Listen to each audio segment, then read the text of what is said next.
offense. We've done all that.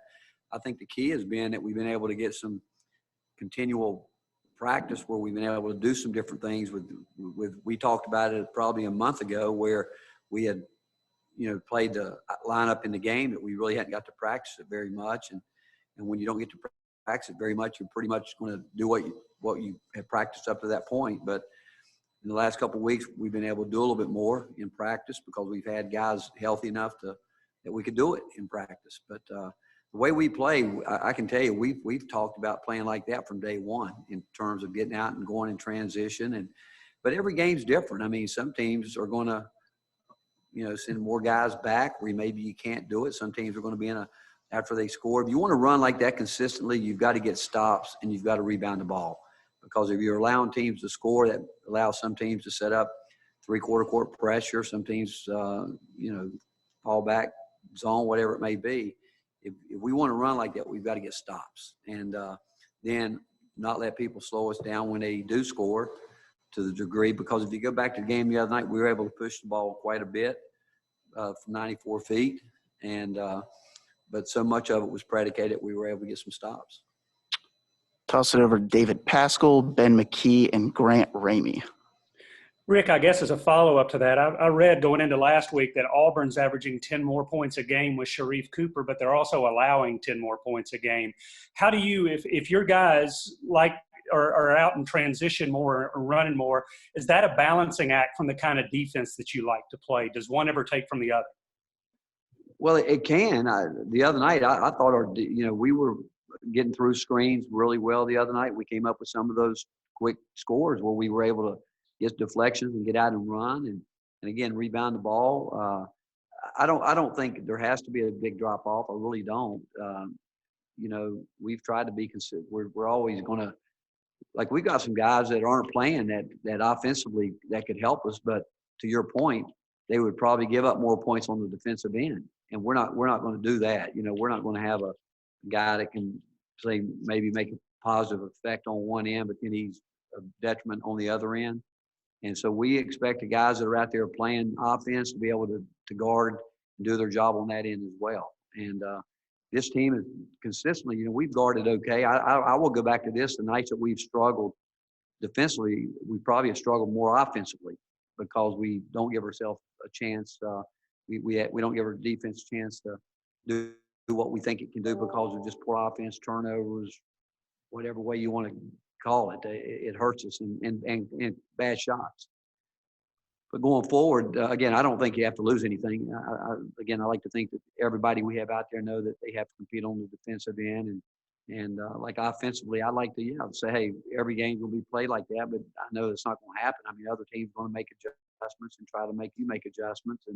But on the defensive end, you make adjustments, but we shouldn't have to say that we're going to just give people points because we need somebody on the floor offensively, Coach, you talked the other night about the conversation with Jaden and Keon being aggressive has been happening for weeks now. How confident are you that now that they have maybe gotten over that hump that it wasn't a one-game sample size of them being aggressive? Well, again, I have confidence in those guys, obviously, and we expect them to do it. But we also knew that they're going to have some success doing it, and now they're going to have some success doing it when people are going to even try harder to keep them from doing it. And so it's a balance there that we continue to get better with it.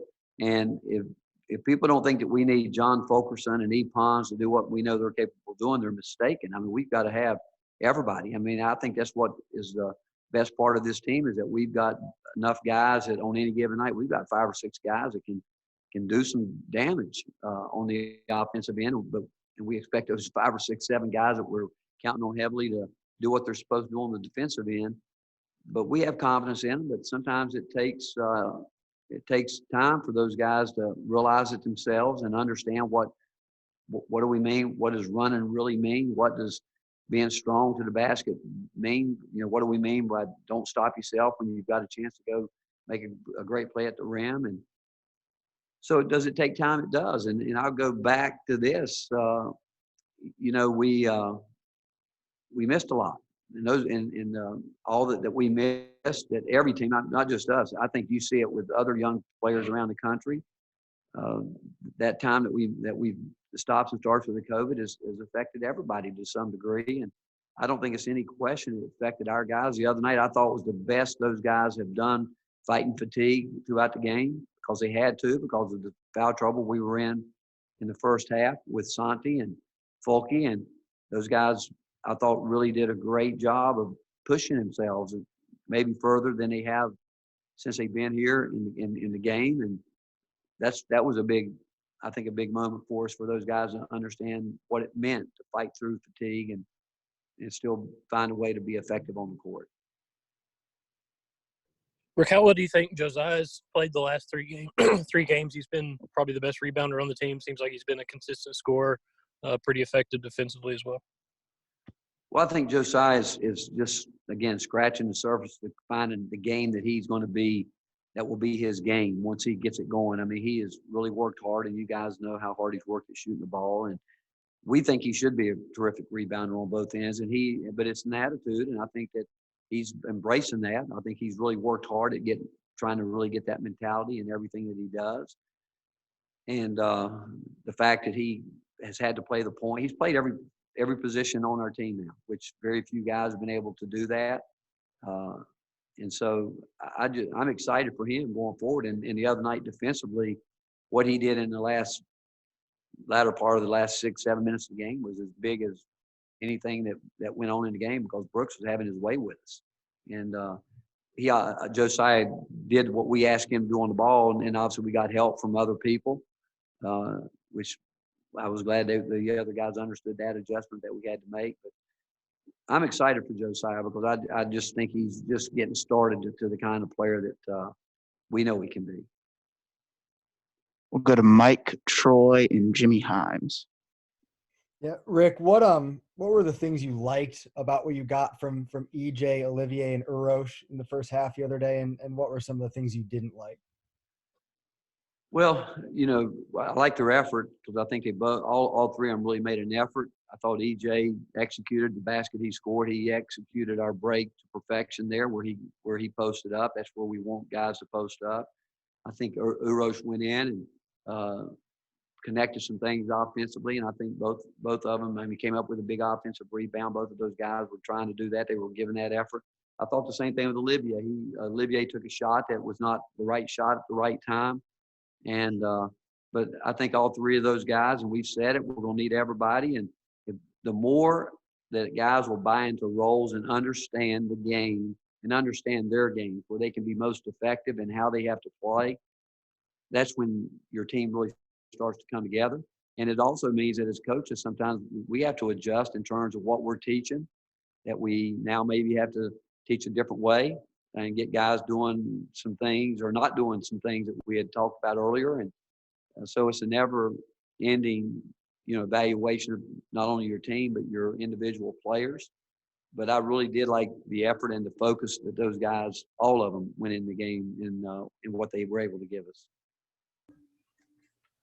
Rick, given the NCAA tournament protocols, and there has been some debate in the last week or so about teams that feel comfortable with their NCAA tournament positioning, opting out of conference tournaments. Have you guys talked about that at all, and what are your thoughts on the matter? My thoughts are we're going to go one day at a time, and we're going to get ready today, starting today, to get ready for Georgia, and that's what we'll talk about. I don't know what all the – again, that's what you guys have to do, keep up with all that. I'm really somewhat oblivious to it. I don't think about it. I won't allow myself to go there. I'm just going to think about what we have to do to try to win one more game and just try to stay that focused, because that's what we're asking our guys to do. Let's just worry about what we can worry about today, getting better, and then get into our preparation and see if we can get prepared to – because I don't think any games are gimmies. I don't think that we're the kind of team that can think that we've ever arrived. I will say that about any team. I just don't think you can think that way. But we simply ask the guys to do what we do, and that's just get ready for the next game.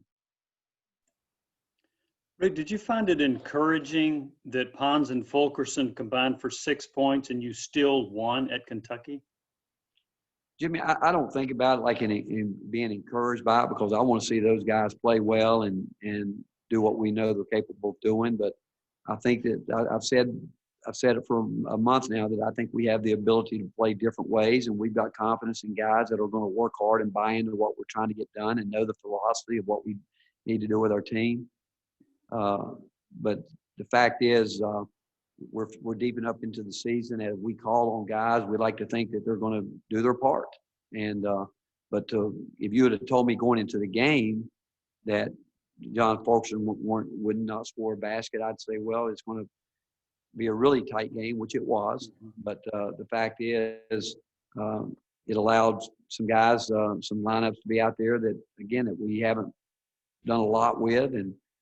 But the biggest thing was we had, as a group, we had talked about for 2 days, and again, and I'm telling you, it's nothing that we haven't emphasized from day one about getting out and going and playing quicker, faster. But that can't happen if we don't get stops. And but the fact is, we've just got to continue to build what we're doing right now and be able to play multiple ways, because we're going to have to go back, and there's going to be some nights when we're going to have an inside game, and whether it's through the guards or whether it's through the post guys, we still need everybody. Georgia got off to a really slow start in SEC play. What has been the key to Georgia's turnaround? You talk about a team that's terrific in transition. They really, I think, have done a great job getting out in transition and playing. And, they really good point guard play. Terms of a very hard player to defend because of the speed and quickness, and ball screens from different action, and they'll play some zone. They'll play man to man, but they'll also go to their little 2-3 zone that they have and mix it that way. And but I think, again, it's like most teams right now. You as the season goes on, coaches, players get to know each other better and starting to figure out what might work, what might not work. But I think they've won 3 in a row now and playing as well as anybody in our league. We'll go to Nicholas Hill, Wes Rucker, and Tom Wood. Out of curiosity, when were you guys notified that you would be playing Georgia on Wednesday instead of Florida, and just how quickly did you guys have to rearrange your preparation for a different opponent on such short notice? Well, in terms of our preparation, our coaches we divide up scouting amongst Coach Schwartz and Coach Oliver and Coach English. And so those guys are really out in front a week before we get ready to play those teams. We got word, I think, late Saturday or sometime Saturday that there was a possibility, and I think that we got the email after the game Saturday night late that the switch was going to be there. But again, our coaches were already had been starting to prepare for Georgia, even though I'm not even sure when we were going to play them. I don't even remember when it was. But the guys at Scout, they are like, I just walked into the gym now. I mean, I saw Coach English working on LSU, and he'd been working on them last week. So our staff, those guys do a great job of being out in front, knowing this year especially that these things can happen. And so they have to be way out in front of it. And they'll obviously go back and pick up their last game whenever that like the Vandy game to add to the scout report. But we knew officially Saturday night that we would be doing this. Hey, Rick, I know that Saturday was obviously just a different kind of game for Fulke, and it's just one of those things that happens. But I think over the past maybe 3 weeks, he's averaging something like 6 points a game. Is his current level of performance, is there a concern there, or is it just kind of a blip? Well, I think you're always concerned about players when you know that they're not playing as well as they want to play, as well as we want them to play. But I just think that John's been around long enough, and I've seen guys go through it, and I think he's had a lot on him in terms of teams preparing for him and him realizing that he's in a totally different role than he was even last year at the end of the year when he was playing terrific basketball. And I go back, we wouldn't have won the game against Colorado without him. I go back where he had not practiced all the way up till that game, but some of it too is your team continues to develop. I like to think that we're going to be able to, and he can feel that we can take pressure off of him where everything's not on his shoulder. Maybe with preseason, hype that everybody thinks this, that, or whatever, you still got to perform. But I do know he cares as much as any player that we've ever coached. And I think that he's going to, and we still need him desperately to play the way that we know he's capable of. But again, I've seen players through the years go through it, but we've still got basketball left to play, and I just believe that he's going to get it back. Do you think he's past that point of maybe being a guy who will ease back into being comfortable as a role player? I know that's been an issue at times in his career. Is there a concern that he could kind of fall back on that habit? No, I think he's as unselfish as any person I've ever been around. I mean, he will do whatever he feels is right for the team. I don't think he's got a problem with whatever role what's going on in the game. And again, we went into the last game planning on doing he was a part of what we were trying to do, just like he and Eve would be. But their roles, again, I would tell you, we talked to both of those guys, just like the other guys. It starts on the defensive end, and that we expect those guys to carry that end of it. And then we've got something in our offense where we can we'd like to think, put every player, and again, by name, you go down the line where we feel that we know where they're most effective. And depending on how the game's flowing, we're going to put those guys and try to get our guys to understand this is what we've got to do right now and get this done. But Fulke he understands it. He knows at times that when we need to go through him, he knows other times that we're not going to go through him. But he'll again, he's so unselfish. He'll do whatever we ask him to do. Hey, Coach. So I'm writing a piece about the SEC tournament, which is about a month away. And I'd like to get your reflections on last year's cancellation as y'all were getting ready to play Alabama. And then also about the upcoming tournament, what the atmosphere was like last year, what you expect this year, as far as protocols go, and should fans be allowed to return, just in general, your thoughts?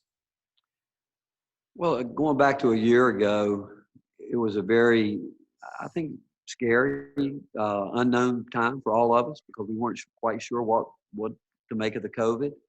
And when things started happening as quickly as they did at the end of the year, and once we saw the reaction of the NBA, how things were going there, and I remember again going into the arena that day and strongly feeling that we shouldn't be doing it because I just felt like there was just so much unknown. And I think we did the right thing as a league at that time. I think the college basketball did the right thing at that point in time. Do we know more now than we did a year ago? We do. We've learned a lot from all the different professional sports and ourselves going through what we've learned through the intercollegiate athletics, at not just football, basketball, but other things. Are we more prepared to handle things? I think we really are. And I think one of the things that we realize now as much as any is how much the players want to play, but we've also never lost sight of the most important thing is making sure that everybody's healthy and safe and the environments are created like that. I can only tell you through what we've done here at home. I think that people have felt safe coming into Thompson-Boling Arena. I know that all the things that we have done for our players, the protocol that we have were set before us and mandated by the SEC have worked, and we go on the road. We've seen it, just a tremendous amount of consistency with every arena that we've gone into. Every hotel that we've stayed in has been more than accommodating, helping to make sure that we follow every protocol that we make. And I can only imagine, and I think that we, as a society, need live as close to normal as we can. I do think that, but I think that we've got to continue to practice safe. We've got to all know that we're not through this yet. We're not, and I don't think we will until we feel like there's a huge amount of. I don't know we'll ever feel totally through it until I can talk about the vaccine and all that. But the fact is, where we are right now, I think we're in a good place. And in terms of conference tournaments, I just don't think, and I've got great respect in terms of other leagues doing the right thing with their protocol to make sure that the most important thing, we're not going to put players or fans in any harm's way.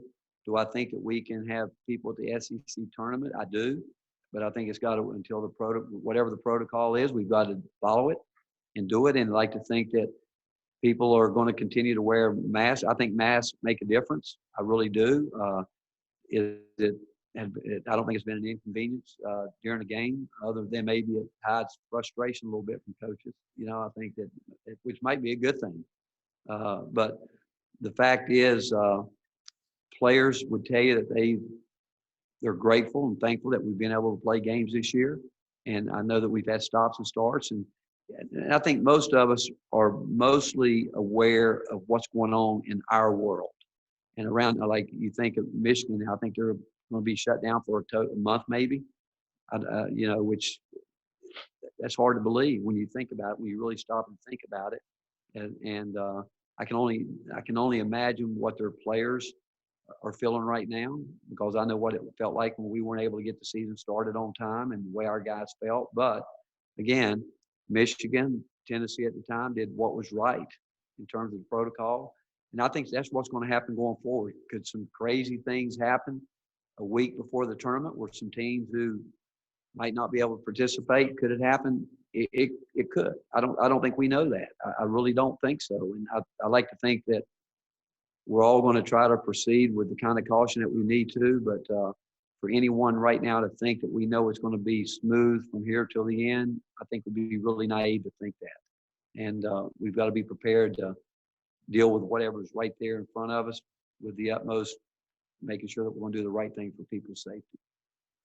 Thank you. Okay. We'll go to Rob Lewis, Mike Wilson, Teresa Walker, and finish up with Jimmy Himes. Coach, just personnel-wise with Georgia, what jumps out about them when you're scouting them? What do you try to take away? Impressive point guard play, a great deal. I mean, speed, quickness, play hard, rebounding the ball well. Again, offensively, I mean, they can put numbers up on you. And I think Tom, again, will look to attack certain situations if what he sees and he thinks that he can take advantage of. But transition game is a huge part of what we have to deal with against Georgia, but also, I mean, it's every night, you've got to deal with that. But they're very efficient when they get out in transition. And their ball screen actions are really good because of the speed and quickness they get from the point position. Rick, you mentioned having a kind of list of where players are most effective. Where is Keon the most effective, and how has that evolved throughout the last month or so in his game? The first time I sat down with Keon,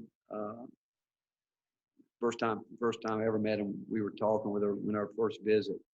I asked him, I said, what position do you see yourself playing in college? And he literally did not bat an eye. He said, power forward. And I laughed. I said, are you kidding me? And I said, I like that. But we always saw him as a guard that could, and a player that could play anywhere on the floor. And I think that about him now.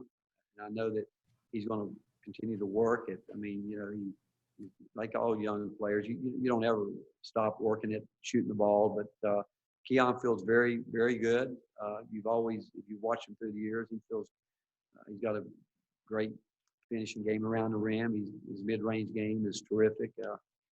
I don't think it matters who he feels guarding. He feels like he can get shots off against guys. He's learning through the years as I've watched him grow since that time where he made the move to start playing on the perimeter and learning how to try to play the point, learning how to play up facing the basket. But there's not a spot on the floor that I don't think he's effective, Mike. I think he can do a lot of different things, and I think he can play a lot of different ways. He can play with his back to the basket. He can turn his pace close in. He can, play beyond the arc and make plays from there. And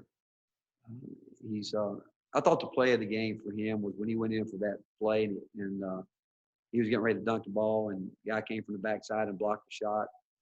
I thought it showed who he was. He didn't flinch. I mean, he didn't flinch at all, because we tell our guys all the time, be aggressive, go to the basket. And if a guy blocks your shot, hey, pat him on the tail and say, hey, man, great play. get up and go right back at it. And he did that. If you go back and think about the very next play, he took the ball out. We got the ball back into him, and he went in and scored or got fouled. I mean, and I thought that was a huge play for him because it didn't phase him that someone blocked the shot because he was going in to do what he needed to do, and he recognized it was a good play by the defense, but it didn't phase him at all. Rick, with as fluid as this season has been, understand not wanting to look ahead to what the tournament could look like, but the chance to get games and just get more court time be something that could be effective and a motivation and factor to want to play in the tournament for teams? Yeah, I think so. And again, I don't know this, but I'm just saying what I think. I mean, we have a contract. You know, we have a contract to have an SEC tournament. And we have a contract, I'm sure, in Nashville with the building there. We have a TV contract. So I can't imagine unless something happens that would give us a right to void that contract, how we wouldn't honor the contract. I do think that now, depending on here in the end of the year, how many games will we get to make up? I don't know that. You know, I don't know if everybody will have the same amount of games when we finish in the regular season, if what it's going to look like. I like to think that if we can get everybody to 22 games, maybe that would be a successful run for us. But I think it will also give us all a chance to evaluate where we are in the tournament. Our league has done a great job. They really have in terms of, you know, like, you know, Florida having to close it, shut it down, and now rearranging to get us playing. They're going to try to keep it as continuity and moving as much as we can to get it going. If you ask me right now how we make up games other than that one date that we have at the end of the year, I think there's some at the end of the year because we're ending early. You could get in a couple games. Someone told me some teams getting ready to play like 4 games in 8 days in a mid-level conference. I can't remember what team it was, but they're getting ready to do that. At the end of the year, some of us might decide to do that to get those games that if we are lacking a bunch of, or lacking more, or we think we need it. I just don't know. You know, I don't know how it's going to go. Other than I just can't imagine us not trying to fulfill the contract that we have with our conference tournament right now, unless something just bizarre. That's not the word. If something comes up that we just can't do it. So right now there's so many things that have happened that, again, I think it would have been naive to think it was going to be smooth sailing all the way through. But all I can say is I think our league again has handled it in just a great way to keep us moving forward. Rick, you were talking about how good Georgia's point guard play is. How would you assess your point guard play? Well, you know, we've got multiple guards that we put there. I mean, I think Santi's still hasn't played his best basketball yet. He's had moments. We've all had moments. I mean, you go back and look at our guards. They've all had really good moments. It goes back to what Jimmy, we talk about consistency, and that's what we want to get done. But, you know, like the other night when Josiah was playing what would have been, he would be considered a frontline player. He got the ball, came down and brought it down. So we had 4 guys on the floor. And you've watched this year, you've watched Eve Pons bring it down the floor. You've watched John Fulkerson. And depending on who gets the rebound, we'd like to get out and go, push it ahead. But in just overall point guard play, I would say it's been inconsistent, but yet we have confidence in the guys that we know that can play that position. And like I said, we work on it every day, and we'll continue to do that. The other day, I would say that overall guard play was pretty good. Do you need to be more consistent at point guard to be a more consistent team? I think that we've got to be more consistent at taking care of the ball. I think that's really important that we understand that. I think we got to be more consistent at understanding that how offense and defense is connected. I think that's important. Defense, offense, offense, defense. Understanding that if we want to be a team that can get out and run, it's a whole lot easier. You can get rebounds and stops and get rebounds and go that way. If a team scores, it gives them a chance to try to set up and do some things, even though I think that you can still combat it by getting the ball in quick and pushing the ball. You got to be able to be more consistent when teams are changing defenses, where you want to stand to an attack mode, and and continue to play at the pace that you want to play at. But understanding time and score, I think, is really important with this group. I still don't think we're there with the younger guys yet, totally understanding it, but that's where we've got to help them. I've got to help them. But there's a lot of things. I mean, I could talk about a lot of different areas and a lot of different things, but it goes back. We've got a good group of guys that want to be good. We've got an unselfish group of guys. And the more that we can get players to understand roles, but shot selection, taking care of the ball, consistent defense, rebounding the ball. If you get consistent there, you'll be pretty consistent throughout. All right. Thank you, Coach. Thank you, everybody. Thank you, guys. Good job, Dom.